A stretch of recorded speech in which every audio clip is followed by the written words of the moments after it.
Hello everyone, कैसे हो आप सब। आप सबका स्वागत है आपके अपने यूट्यूब चैनल अपडेट विद विकास में। तो आज की इस वीडियो में हम बात करने वाले हैं ड्यू सोल के फोर्थ सेमेस्टर के क्वेश्चन पेपर के बारे में और देखेंगे इस पेपर का पैटर्न क्या है और किस तरीके से क्वेश्चन बन के आते हैं जिससे कि आपको पेपर देने में आसानी हो।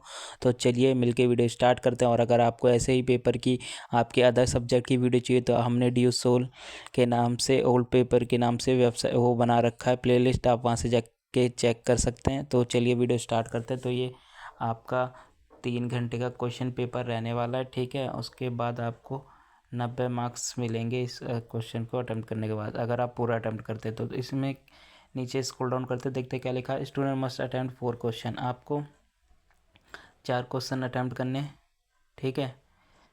और all question carry equal marks, सभी क्वेश्चन के इक्वल मार्क्स हैं। तो देख सकते हैं क्या प्रश्न है। पहला ही प्रश्न आ गया है, मुगल राज्य की प्रकृति का अध्ययन करने के लिए विद्वानों द्वारा प्रयुक्त विभिन्न सिद्धांतों पर चर्चा कीजिए। जो देखिए, जो मुगल राज्य था उसकी प्रकृति कैसी थी, तो अध्ययनों ने ये जानने के लिए विभिन्न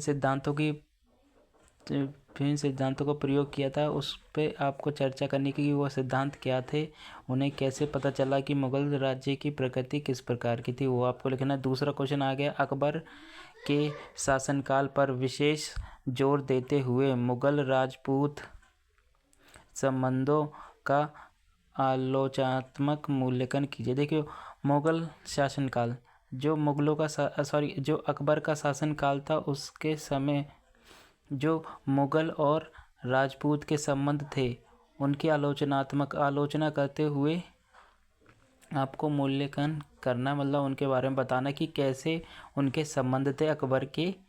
जब अकबर का राज शासन चल रहा था उस समय मुगल और राजपूतों के बीच कैसे संबंध थे वो आपको बताना आलोचना करते हुए, ठीक है। उसके बाद तीसरा क्वेश्चन आ जाएगा यहाँ पे, औरंगजेब की धार्मिक नीति का पता लगाइए।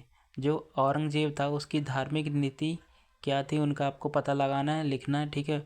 उसकी नीतियाँ किस हद तक अपने पूर्ववर्तियों की नीतियों से भिन्न थी, और जो उसके पूर्वज थे उसकी नीतियाँ उनसे कैसे भिन्न थी वो आपको बताना है, ठीक है। ये आपका हो गया तीसरा। चौथा क्वेश्चन आ गया यहाँ पे, अपने अध्ययन काल के दौरान मराठों के उत्थान का मूल्यांकन कीजिए, ठीक है। ये आपका चौथा क्वेश्चन है। उसके बाद यहाँ पे पांचवा आ गया, जहांगीर के शासनकाल में मुगल चित्रकला अपने चरम पर थी, मतलब चरम पर पहुंची। आपको इस कथन पर उदाहरण सहित बताना है कि किस तरीके से पहुंची, ठीक है। उसके बाद यहाँ पे आ गया, 17वीं शताब्दी में नक्सलवादी सूफी सिलसिला पर एक संक्षिप्त निबंध लिखिए। जो ये 17वीं शताब्दी में नक्सलवादी सूफी सिलसिला था उस पर आपको एक संक्षिप्त निबंध लिखना है, यानी कि निबंध ही लिखना है। संक्षिप्त तो लिखा ही पड़ा, लेकिन आपको लिखना निबंध है जो कि बहुत पेजों का होता है। कम से कम आपको 5 से 6 पेज भरने पड़ेंगे।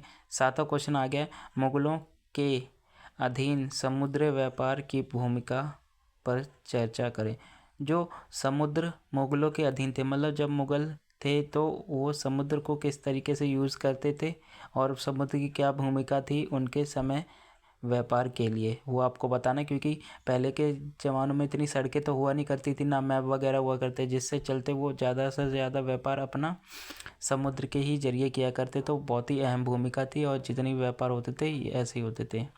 यहाँ पे आते हैं, आपका लास्ट क्वेश्चन है। लास्ट क्वेश्चन में आपको किन्हीं 2 पे सचित्र टिप्पणी लिखनी है, या फिर पहले तो आप लिख सकते हैं जागीरदारी प्रणाली, ये कौन सी प्रणाली होती है इसके बारे में लिखना पड़ेगा।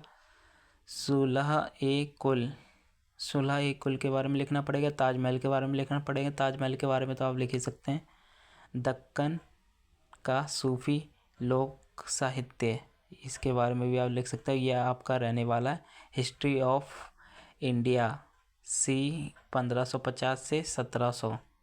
ये आपका बीए प्रोग्राम कराने वाला है। तो अगर आपको किसी और सब्जेक्ट या चैप्टर की वीडियो चाहिए तो आप हमसे कमेंट में बता सकते हैं। और ये वीडियो कैसी लगी कमेंट में बताएं। वीडियो अच्छी लगी तो चैनल सब्सक्राइब करें, वीडियो लाइक करें। Thank you.